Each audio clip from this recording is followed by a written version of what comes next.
Hello everyone, and welcome to the channel. Ideally, for most channels, they want to start a project at the beginning of the project and then go to the end of it. If I was to do that, then I would never start a channel at all, because I'm like in the middle of a bunch of different projects. So the best thing I could do is to just start, even though I'm in the middle of a project, and just go forward and take you along for the journey. And this isn't just going to be about projects. This is going to be about a bunch of different things that I want to do. Maybe some things like YouTubers. You've probably seen that, where YouTubers claim, you can make this amount of money in so many months and this, that, and the other. Try to give those things a try and see if there's actually any truth to some of those claims and some of these like side hustles that you can do. Okay, but here, let me show you what's going on with this. All right, for this, okay, I am getting prepared to put a lean-to roof off of the shed that we have here. So I've got ledger board already in place, and I put these 4x4 down into the ground and concreted it in. I'm going to put another one here going down that way. Here. All right, that's better. All right, that's better. It'd be a whole lot easier to try to explain this. Okay, so I've got 4x4 here running from underneath this ledger. Try to get some focus there. Running from underneath this ledger on down. Okay, I'm going to be putting another one here, exact same thing, to carry that weight. Right now it is starting to get colder, and me personally, I do not like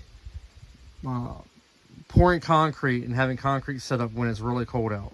Okay, but the weather's going to be fairly nice this weekend, so I'm going to try, I'm going to get this one done, right, and at least get that one set in. That should be enough to help with supporting weight for right now. I'm going to shore this up on the ends, and that will just have to make do for the time being until spring gets here, right? But as you can see, like down here, right, so I ended up putting a 4x4 here that runs the length of here. That's going to be the added support for underneath the shed. All right, when we originally put this shed in, we just threw it up. So there wasn't really a main purpose for the shed other than to just store a couple things. So we just threw it up real quick, didn't really put a lot of thought into it. But now that I'm wanting to actually take this shed and make it into more of like a type of shop type deal, there's some things that need to be fixed and addressed with the shed that need to be corrected now. But it is a pain a little bit, because now that I've got this done, now I've got to dig these holes, and some of these holes are somewhat under the shed as it is. So it's not super convenient in spots to be able to dig these holes out, because of stuff that's kind of sitting here. So it's not going to be as easy. Here, I'll show you what I mean. So I've got a stack of plywood here. So and I'm not moving this plywood. Okay, like it's just I just don't feel like moving it. All right. So the best way that I could think to do this is the same way that I did this one. And I'll show you later.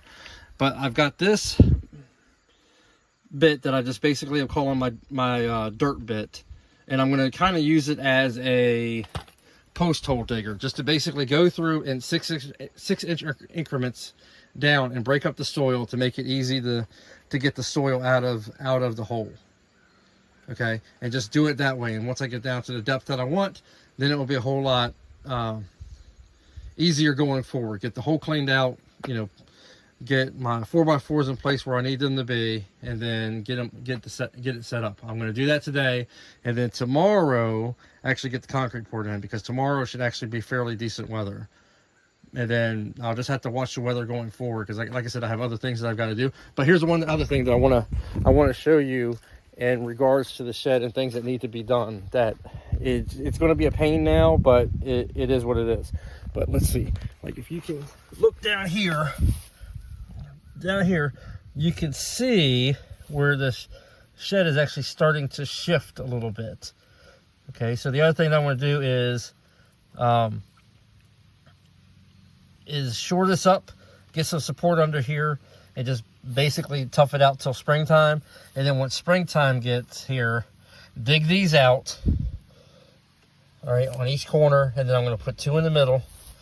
2 in the middle, and then right it back up. The shed itself is solid, like as far as, and what I mean by solid is it's level and it's plumb. It's not like actually like tipping to the extent that it's like sloped.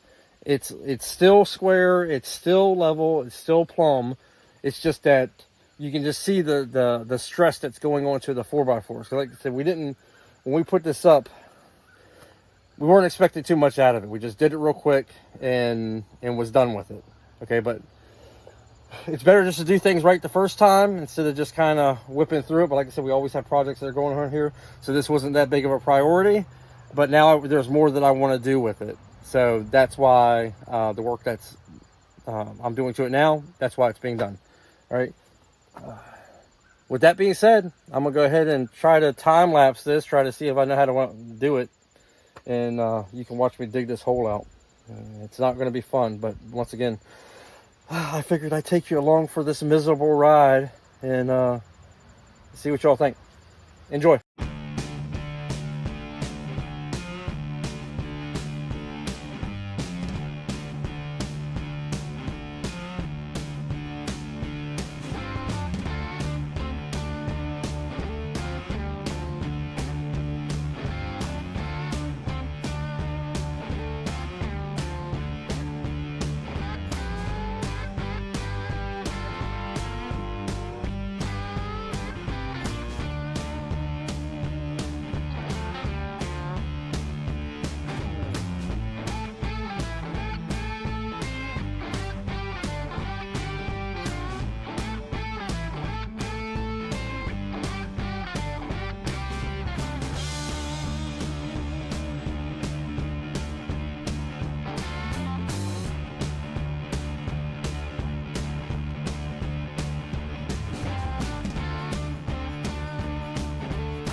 All right, well, we're on day 2. We're going to go ahead and I'm going to finish getting the concrete in today.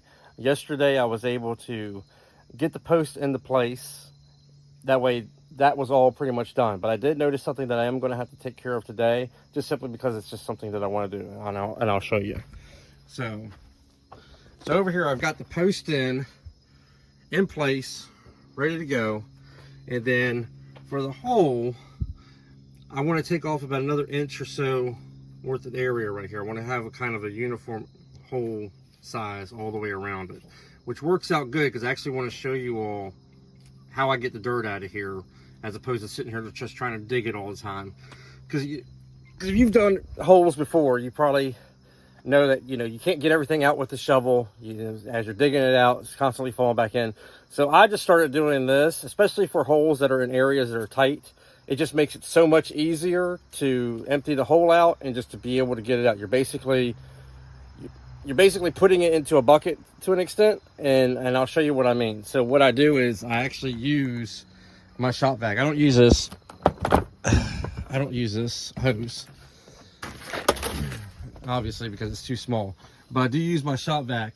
And a while back, when I was doing some of these other holes around here, I bought a 2-inch hole goes right in there and it sucks out great. So in the time it would take you to sit there trying to shovel all that stuff out and not get everything out, I just literally just dig what I can, get as much debris, vacuum it out. Once it gets full, take it, pop the top off, dump it into the cart, and then it's done. Just rinse and repeat. It just makes it so much more easier. Plus, you get your hole out a whole lot clearer. A lot of people think that's stupid, but it is what it is. I find it easier, so that's why I do it. Okay. But But before I get started, first thing I gotta do is get all this stuff cleaned up out of the way. And I got my little helpers down here. All right, but I'm not gonna sit back and bore you all with getting some cleanup done around here, because I imagine that you all really don't want to watch that.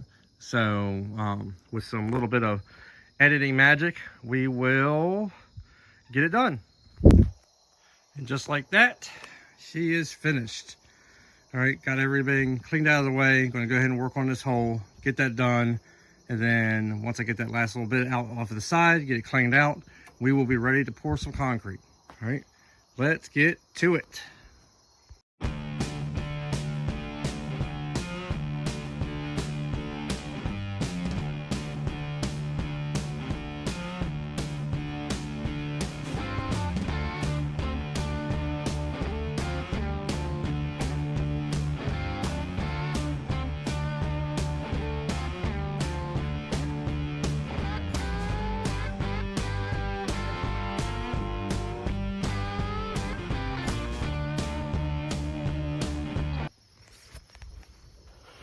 Okay, so I got the hole dug out.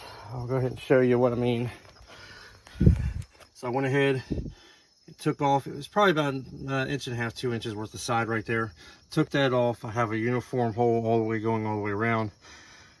I have to actually have this sitting up about 4 to 5 inches from the bottom on both of these. Okay, so I'm expecting when I get concrete put in, I'm going to vibrate it, get it underneath there, get a good solid base underneath of there, and then fill the rest of the hole up.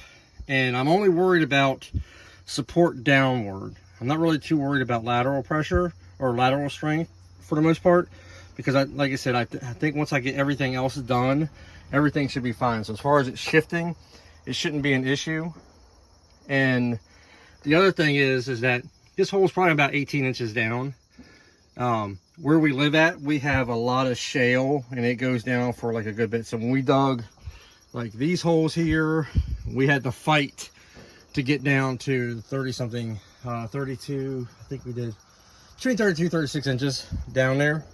So the fact that I know that there's a good solid bit of shale base there, I'm not too worried about going super deep or anything, and I'm not worried about frost line or anything like that. Like I said, it's just a shed. This isn't going to be some living domicile or anything like that, or living quarters or anything. Just going to sit back and just try to get it fairly done for the most part, as best we can. But like I said, I'm more worried about support coming down from the top here, from the ledger, being able to support the weight going down this way to the bottom, okay, carrying the weight of the roof. And then, like I said, I do know the shed's starting to shift a little bit, but I'll fix that later. This should actually help with that, because I'll still leave everything supported. I'm going to still support the front, and it should be good, at least for going forward and whatnot. But for right now, the next thing to do is get this concrete mixed up and get it poured into this hole. And it's fast setting, so we had a good bit of the day for it to cure and to really set up before it starts getting. It's only going to get down to like 51 degrees tonight. So I mean, that's not too bad. I just don't want it to start getting to where it's dropping into the 30s. All right, and I want to make sure that it's actually curing a good bit before then. All right, but once again, let's get to it.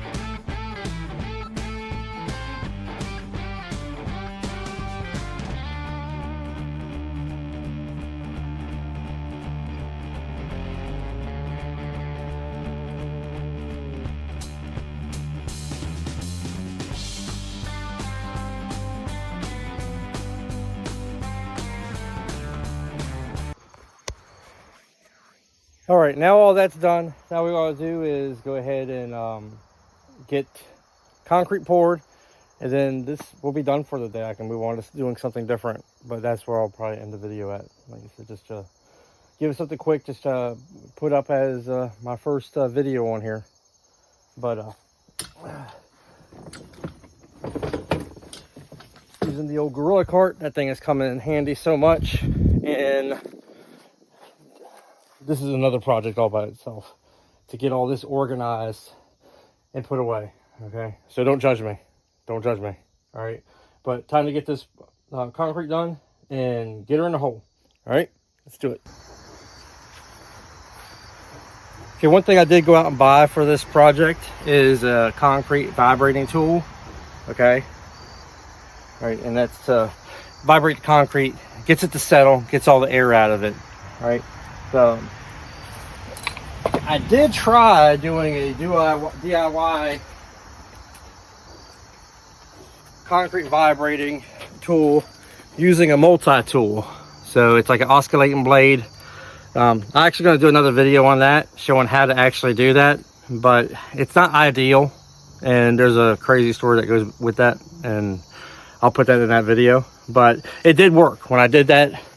When I did that first hole over here, right, when I used this, it actually was effective in getting the concrete to settle and get into place. Okay, so that's why I do want to do a video on trying to getting somebody to show somebody how to do that, in order to, if you didn't want to pay for one of these. Now granted, when I was first pricing these things, they were pretty ridiculous, but I was actually able to find one actually very cheap. I didn't realize they were actually that cheap, and if that was the case, I probably would just went ahead and did that to begin with.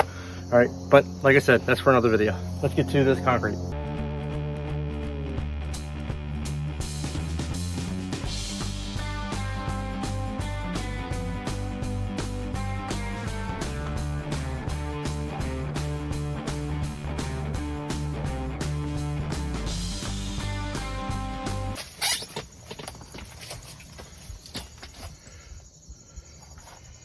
All right, guys, apologize for the lighting. I was gonna take the tarp down so you can all see better, but I've already mixed it up. And I ain't got time to really do that. So, doing the best I can.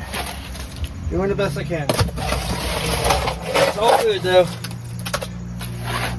It's all good. This is all the learning experience of doing something outside your comfort zone.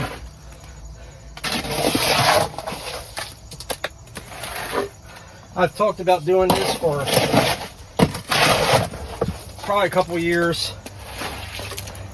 and just never made the attempt to do it.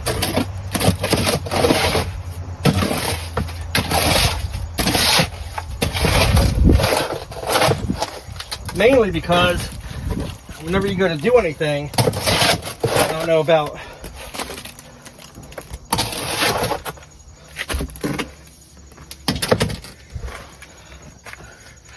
about you all, but we always typically want everything to be super perfect before we even start it.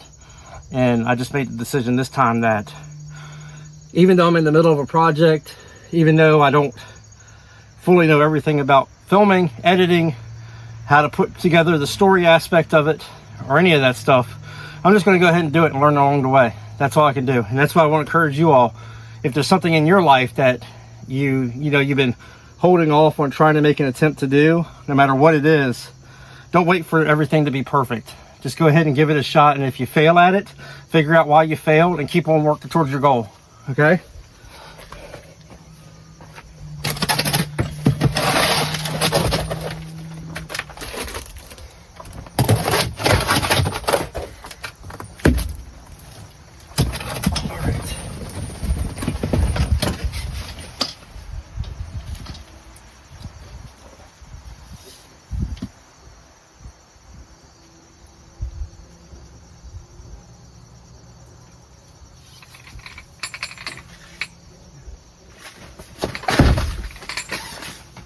Apologize for the dead space. Had to run and get this concrete vibrator and get this ready to use. I'll see how the audio is when I'm doing the editing. I might just go ahead and actually mute this part of it. That way you ain't gotta listen to a bunch of noise.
Okay, right off the get-go, I don't know if you all could see that, but I wish I had an example. I'll try and do the example when I do the other video for making one with your oscillating blade. But I could tell you from what I did over there to what I did over there using an actual vibrating tool, not even a comparison. Like you can literally see the way it was. I wish I could show y'all. I really wish I could. But using an actual vibrating tool was actually the better way to go. I mean, I get trying to do some DIY things in order to save some money or just to give it a shot, you know, especially if you're only doing like one project or something. But if you're going to have like multiple projects that you have to do for some things, it's probably best just to get the proper tool of what you need in order to do that night and day. Like I said, I'm pretty confident that that did just fine to serve its purpose. But I can definitely tell that this was a better of a settling by using the tool.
All right, hole is complete, concrete is set in, and that's it for this part of it.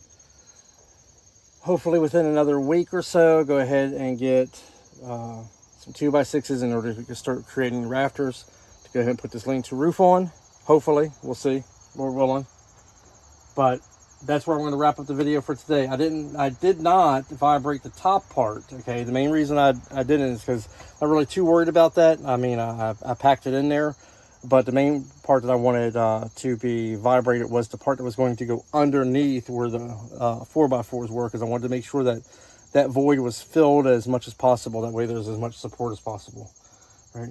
But like I said, project done. Hope you enjoyed it, and like I said, don't hold back for doing your own dreams, okay?